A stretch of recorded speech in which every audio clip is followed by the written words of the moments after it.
I held the engagement ring between my molars the entire Uber ride there. No box, no pouch, just raw metal pressed against the side of my tongue like some quiet dare. I don't know why I did it.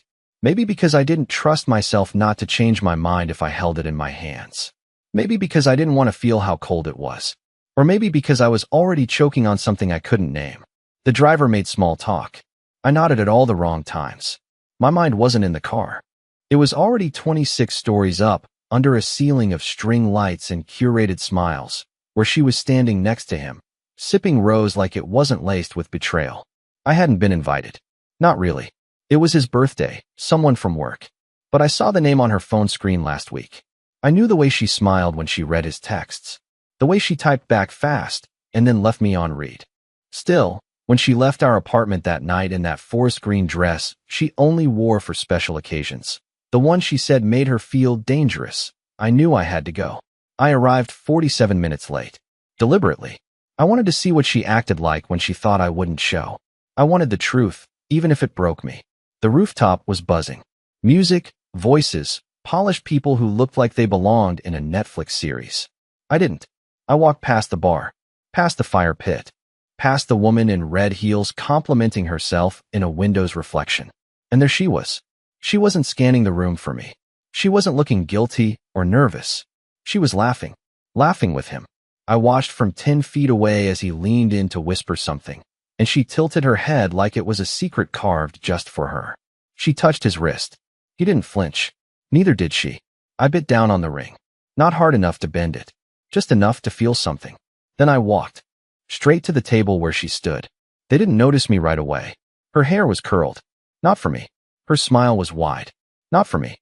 Her whole body was glowing under that rooftop glow, and none of it was for me. I stopped in front of them. Her laughter trailed off. She turned to look at me. And just as her mouth began to form my name, I reached up, pulled the ring from my mouth, and placed it on the table, wet and glinting like something pulled from a grave. No speech. No explanation. Just the sound of it hitting the wood. She stared at it like it was a bomb. He looked at me like I was a joke. And I looked at both of them like I had just woken up. But that wasn't even the beginning of the end. That was the polite part. You want to know what happened next? What happened after I left the rooftop? How her world unraveled piece by piece. Starting with one text she didn't know I'd seen. I didn't take the elevator on the way down. Something about being trapped in a mirrored box for 26 floors felt unbearable. I needed movement. I needed stairs. I needed air thick with regret and concrete dust. Every step away from that rooftop felt like pulling thorns out of my skin. Slow, clumsy, never deep enough. By the time I reached the street, my jaw still ached from holding the ring in my mouth. I wiped it on my sleeve and shoved it deep into my coat pocket. I had no plan. No confrontation rehearsed. No dramatic gotcha moment. I didn't storm in there to expose her. I just needed her to see it. To see that I knew. To understand, in that brief second of silence, that I wasn't clueless anymore. That was all. And yet, walking down that empty sidewalk, I couldn't stop shaking. I wasn't angry. Not yet. Anger comes with fire. What I felt was cold. Hollow. Like I'd been robbed in my sleep by someone who knew exactly where I hid all my soft parts.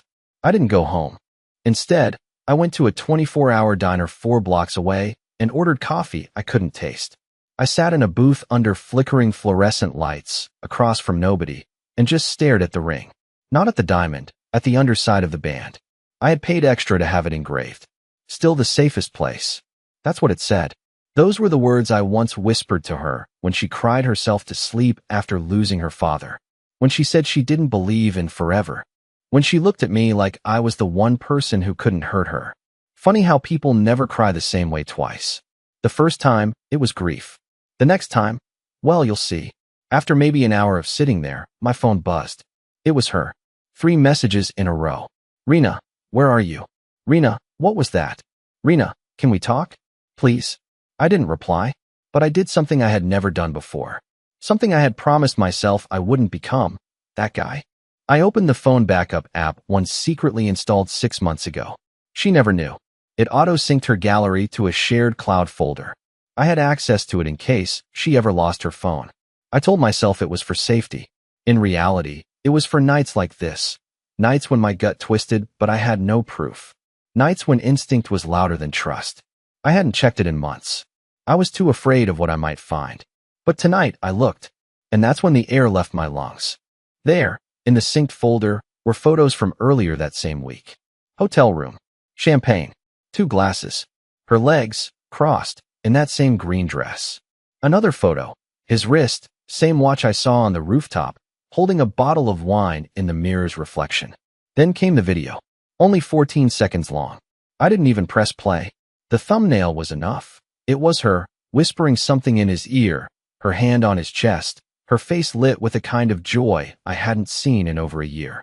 And in that moment, sitting in a booth that reeked of burnt eggs and bleach, I felt something quietly snap inside me.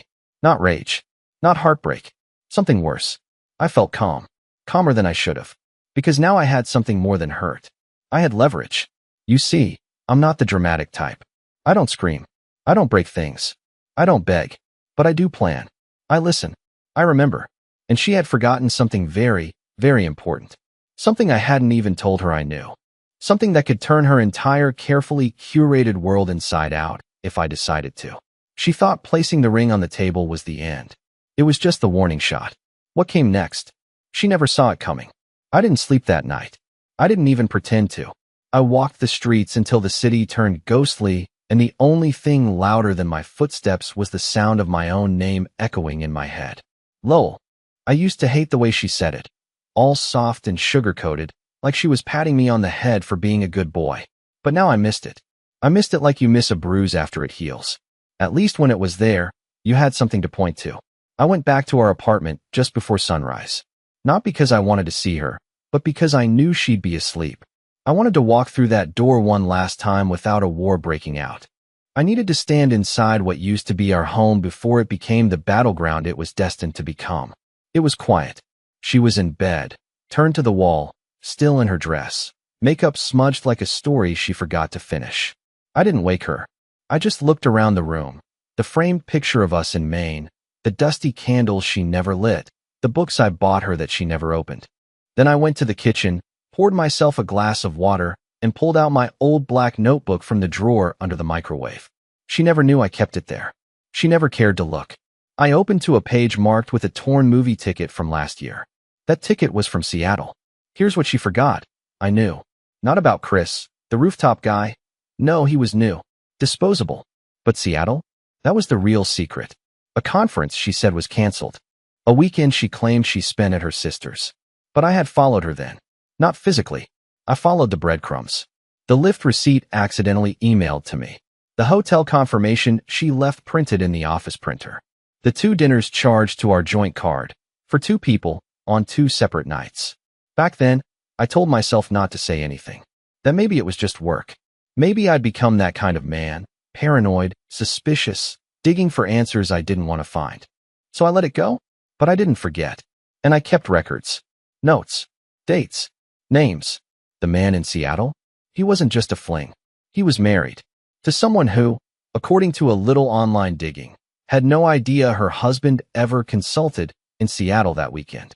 So I made a decision, one I never thought I was capable of. I opened my laptop. I found her, the wife. Her name was Annette Baines. She ran a handmade soap business out of Vermont. 3 kids. Still used a Yahoo email address. Her Instagram was full of sunrises and banana bread and the kind of fragile warmth that gets people blindsided. And I wrote her a message. Nothing dramatic. Just enough. You don't know me, but I think you should see these photos. Your husband spent a weekend in Seattle with someone named Rena. I thought you deserved to know before I go public. I attached 3 screenshots. No names. No location tags. Just enough proof to crack the shell. I didn't send it. Not yet. Instead, I saved it to drafts and backed it up on a flash drive I'd leave at my brother's house the next day. Because this wasn't just about revenge. I wasn't doing this out of spite.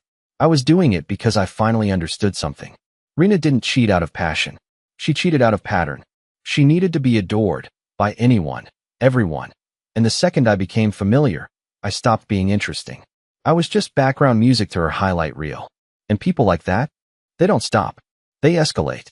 And I wasn't going to sit quietly while she destroyed people in the dark and smiled like a saint in the daylight. So I waited. That morning, she finally woke up. Barefoot in the hallway, mascara streaked, face pale. She didn't say good morning. She didn't say sorry. She said, "Why didn't you answer my texts?" I looked at her like she was a stranger who had wandered into my life by accident. "I was deciding what kind of man I want to be," I said. She blinked. "What does that mean?" "It means," I said slowly, "you still have no idea what I know." She stared at me like I'd spoken in a language she never learned. And that scared her more than anything. And I swear, for just a second, her hands trembled. Because for once, I wasn't crying.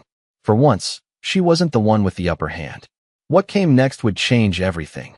For her, for me, and for the man she thought would keep her secrets. But secrets, I've learned, rot in silence. And I was done being quiet. It took her exactly 2.5 days to crack. That's how long she tried to pretend we were fine. She tiptoed around the apartment like it was a museum filled with explosives. She cooked eggs she never ate, asked me if I slept okay, scrolled Instagram like she didn't care if I was watching, which, of course, meant she did. I didn't raise my voice. I didn't ask questions. I didn't accuse. I just existed. Quiet. Present. Observing. That silence. It was the loudest thing in the room. See, people like Rena are used to controlling the temperature. She thrived in chaos, but only if she was the one setting the fire.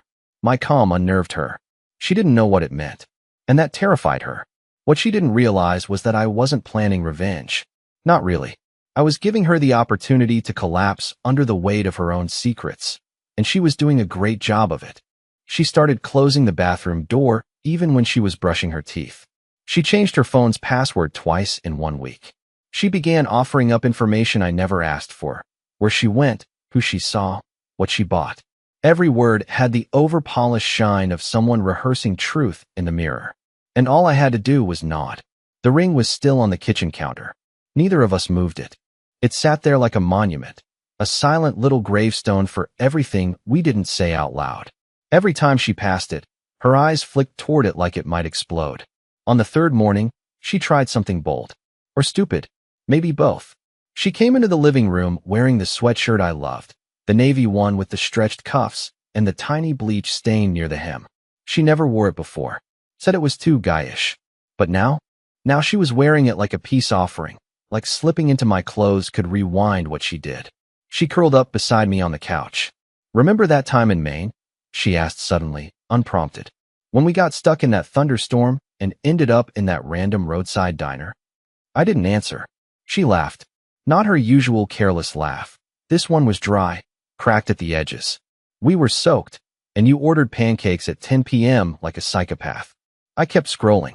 She waited for a moment, then said it, soft, like she was scared of the words. "You haven't looked at me the same since that party." I still didn't say anything, because she was right. And more importantly, I wasn't ready to let her off the hook. The truth is, I wanted her to spiral. I wanted her to feel what I had felt for months, second-guessed, dismissed, slowly erased. And nothing did that better than uncertainty. That night, I logged into the backup cloud again, just to see. And sure enough, there was a new photo, uploaded automatically. It was a selfie, in the bathroom at work. Her smile was tight. Not fake exactly, but performative. The way you smile when you know someone might be watching. That's when I knew she had realized I still had access. She didn't say it. Of course not. But that photo, it wasn't for her. It was for me. A little breadcrumb of control. But she had made a mistake. She forgot the cardinal rule of manipulation. If you flinch first, you lose. And she had flinched. So I pulled out my notebook again. Not the Seattle pages this time, a different one. The Chris page. I had started a quiet list. Not just names, but details. Habits. Patterns. The night of the rooftop, I remembered Chris had a subtle tattoo on the inside of his left wrist. Looked like a date in Roman numerals. I hadn't thought much of it until I searched his name on LinkedIn and cross-referenced photos with tagged friends. Found his fiancée. They were getting married in 2 months. Suddenly, Rena wasn't just someone's mistress. She was someone's bullet. And the clock was ticking. I didn't have to expose her yet. I didn't even have to say a word. All I had to do was stand very, very still and let the walls finish closing in. It started with a phone call I wasn't supposed to hear. Rena had stepped out onto the balcony for her usual late work call. But this time, she forgot to close the sliding door all the way. It was raining. Soft, steady. One of those delicate autumn showers that sounds like static against glass. I was sitting on the floor of the hallway, tying my boots, ready to leave the apartment just so I wouldn't have to look at her anymore. But then I heard it. Her voice, flat, controlled, the way it always got when she was lying to someone important. "I don't know how he found out," she whispered sharply. "No, he hasn't said anything directly. He's just different." There was a pause. Whoever was on the other end didn't sound calm. She lowered her voice, but I still caught it. "I think someone told him about Seattle. But I don't know who. Or how." She was shaking now. I could hear it in her breath. "No, I haven't told Chris." "Are you insane? If he finds out I said anything to his fiancée." Another pause. And then she said something that made my spine go rigid. "I didn't even send that video. He must have taken it from my phone or something. I don't know. It doesn't matter. It's already out there. And if it lands in the wrong inbox, we're both screwed." I didn't move. I didn't breathe. I let the silence wrap around me like a noose. She wasn't talking about me. She wasn't afraid of me anymore. She was afraid of someone else. And that meant something had already started moving without me lifting a finger. Later that night, after she fell asleep, curled up on the couch with one of those fake documentaries playing in the background to drown out her own guilt, I opened the cloud again. There was a new file, but not a photo, an email, a draft, from her account, to Chris's fiancée, unsent. The subject line simply read, "You deserve the truth." There was no body text yet, just the shell of a confession, or maybe a preemptive apology. Either way, it meant only one thing. She was panicking. And when people panic, they get sloppy, which is exactly what happened the next morning. She left her iPad open on the counter. Logged in. I wasn't even snooping. I just walked into the kitchen, saw it glowing, and something in me paused. There was a message thread open. Not texts. Instagram DMs. From an account with no photo. No name. Just it burned back. One message, sent the night before. "You should probably tell the truth before someone else does." My heart started pounding, but not from fear. From possibility. Because I hadn't sent that message. I hadn't contacted Chris's fiancée. I hadn't forwarded the videos. I hadn't posted anything. I was still playing quiet. Still biding my time. So who the hell was it burnbacked? Was it someone from her past? One of the other people she stepped on? Someone from Seattle? Or worse, someone I didn't even know about? I looked over at Rena, still asleep, still pretending she could close her eyes and escape consequences. And in that moment, I realized something brutal. I wasn't the only one she'd betrayed. There were others, maybe more than I could count, and one of them had just lit a fuse. The next day, the leaks started. Quiet ones, like tiny cracks in the ice. Chris didn't show up to work. Rena got a call from her manager. Long tense. She left the room halfway through, came back with trembling hands and fake calm. Said it was just internal stuff and some miscommunication on the campaign metrics. But I knew the look of someone whose entire career had just tilted. That afternoon, she asked me if I wanted to talk. I said no. And then she cried. Not because she missed me, because something or someone out there was pulling her threads loose, and she didn't know where it would stop. But I did. It wasn't going to stop. Not yet. Because every person she lied to, every person she hurt, they were waking up now. And none of them were as quiet as I'd been. By the end of that week, the mask started slipping in front of people who weren't me. She was snapping at coworkers on speakerphone, ignoring calls, then panicking when they didn't call back. She opened wine at 3 p.m. and laughed it off like a joke, but I noticed the bottle was gone by dinner. She started applying makeup just to sit on the couch. Not for me, for control, for image. Because if her lips were lined and her brows were clean, maybe no one would see the cracks behind her teeth. I watched her play this game like she had rehearsed it. The innocent girlfriend with a strained smile, the high-functioning professional managing a sudden work crisis, the poor woman whose boyfriend was emotionally distant and making things weird lately. That last one, that's where it started getting dangerous. Because the moment she realized I wasn't going to lash out, wasn't going to scream or accuse or dump her on the sidewalk in front of a dozen witnesses, she did what people like her always do. She tried to rewrite the story before it could be told. She went to her best friend, Hannah, a woman I used to trust. Someone who'd stayed at our apartment during her divorce, cried on my shoulder while I reheated soup, and told her she deserved better. That same woman invited me to lunch. Out of nowhere. "We should catch up," she texted. "Just us." I went. I had to. We sat across from each other at a booth too small for people pretending to be casual. Her smile was off. Her eyes kept flicking to the side, like she was rehearsing something. I let her talk. She danced around the topic, carefully, like it might explode if she touched it directly. She said Rena had been under pressure, that she felt unseen lately, that she was worried about me, about my behavior. And then, after circling long enough to make me nauseous, she dropped it. She told me you've been not yourself. Distant. Checking her phone. Making threats. Threats. I didn't laugh. I wanted to. But it wasn't funny. It was strategy. Rena had planted the seed. Framed herself as the victim. She was trying to get ahead of whatever fallout she thought was coming. Because that's how she survives. She poisons the ground before anyone else can plant the truth. But here's the part she miscalculated. She assumed I was still playing defense. I wasn't. I left that lunch without reacting. I thanked Hannah, smiled, told her I appreciated the concern.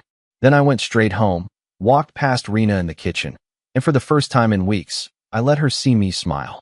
Not fake, not forced, something colder. She flinched. That night, I opened the draft to Annette, the wife from Seattle. I finished it, but I didn't send it yet, because I wasn't done watching Rena squirm. Instead, I did something else. I uploaded a private video to a file hosting service. No title, no description, no metadata. Just one clip, 47 seconds long, from her camera roll, from Seattle. Her voice, his hand, a reflection in the window that showed everything. Then I sent an anonymous link to one person only, Chris, to his work email. No note, no subject, just the link. And then I waited. It didn't take long. The next morning, Rena's phone rang at 6:02 a.m. She bolted upright in bed like someone had poured boiling water across her dreams. She answered it in the bathroom. I heard pacing, then yelling, then silence. When she came out, her face looked hollowed, like something inside her had been removed overnight. She didn't look at me. She just walked to the kitchen, grabbed her keys, and left without saying a word. Later that day, I checked her Instagram. She'd archived almost every post with him in it. And one of her coworkers, the same guy who used to comment flame emojis on her stories, had unfollowed her completely. The narrative was shifting, but I wasn't even close to finished, because she hadn't lost her career yet. But she was about to. By the following Monday, she was already coming apart, not like a building collapsing, but like glass cracking under pressure you can't see until it shatters. She was still showing up to work, still posting curated brunches on her stories, still tossing on that practiced, glossy smile. But behind her eyes, I could see it. Fear. She wasn't controlling the story anymore. I stayed quiet. I still hadn't raised my voice once. No screaming. No ultimatums. Just silence and data. While she panicked about what I might do next, I made coffee. While she double-checked her call logs, I folded laundry. And while she rehearsed half apologies in the mirror for conversations that hadn't happened yet, I was already planning something irreversible. She never understood that her reputation wasn't made of steel. It was glass, all shine and reflection, but fragile under the right heat. And I was done keeping her warm. So I made a move. Not through confrontation. Through coordination. There was a shared Slack workspace she used for freelance marketing clients, separate from her day job. She never talked about it much, but once, over wine and sushi, she bragged that it paid her rent for 3 months straight during the pandemic. I remembered the name. Remembered the logo, and remembered the name of the client she hated, a nonprofit group she said was too high maintenance and emotionally needy. I looked them up, found their Instagram, noticed a recent post featuring a quote, something Rena had written in a proposal 6 months ago. She never got credit, but I remembered the wording exactly because I had helped her edit it that night while she fell asleep on the couch. So I messaged them. I didn't accuse. I asked a question. Hey, just wondering. Did Rena ever get final approval for that campaign line? Just curious, because she mentioned having second thoughts about using it for you guys while she was running a separate pitch for a health startup. Technically true, technically not slander, but enough to plant doubt. They replied, short, cold. Thanks for bringing this to our attention. I didn't need a response beyond that. A day later, she came home like a storm cloud wearing lipstick. Slammed the door. Didn't even say hi. She dropped her bag on the floor and walked straight into the kitchen, pacing, muttering, opening the fridge just to close it. Then she finally spoke. They froze my freelance account. I looked up from the book I wasn't reading. What? Freelance, Lowell. My actual income. They paused the contract and said there's been a client-side concern. Do you know anything about that? I didn't say a word. I didn't have to, because now she was unraveling publicly. People she worked with were pulling away. Her Slack messages were going unread. One of her group chats, the one with the artsy clients she used to brag about, had quietly removed her. She tried to pass it off as normal churn, but I saw the panic in her hands when she poured her second glass of wine before 2 p.m. Later that night, after she fell asleep in the clothes she wore to work, I opened my email. There it was. A message from Annette, Chris's fiancée. Subject line, "Thank you." No body text, just a single screenshot. It was a forwarded message Rena had sent to Chris weeks ago, one I'd never seen. A photo, her in a hotel bed. Captioned, "You make me feel real again." No date, no timestamp. But now it had been sent to everyone. A minute later, Annette messaged again. I didn't just leave him. I sent it to her employer too. You're not the only one she used. I won't be quiet either. I stared at the screen. For the first time in this whole nightmare, I didn't feel like a victim. I felt like I wasn't alone. The next morning, Rena's world finally cracked. She came home early, shoulders hunched, keys shaking in her hand. She didn't even close the door behind her, just stood there, looking at me like a child who lost her mother in a grocery store. They let me go, she whispered. I didn't blink. Her voice trembled. They said I violated company policy, that they reviewed some things. Something was flagged. I don't even know what that means. Then came the tears. Real this time. Not because she was sorry, but because she had been seen. Fully, finally, and the world around her had stopped clapping. She collapsed onto the floor like a fallen statue, still trying to hold her image together with broken fingers. I can fix this, she whispered. And for the first time, I laughed. Soft, hollow, the kind of laugh you let out when the pain's been processed, labeled, and stored. Fix what? I asked. But I already knew. She wasn't trying to fix the relationship. She was trying to fix me. Rebuild the version of me who forgave, who stayed, who swallowed guilt like vitamins and called it love. But that man was gone. And all that was left was someone with nothing more to lose, and one final card left to play. She cried on the floor for a long time. Long enough for the sun to slip behind the buildings outside our apartment window. Long enough for the shadows to change shape and make the walls feel closer than they were.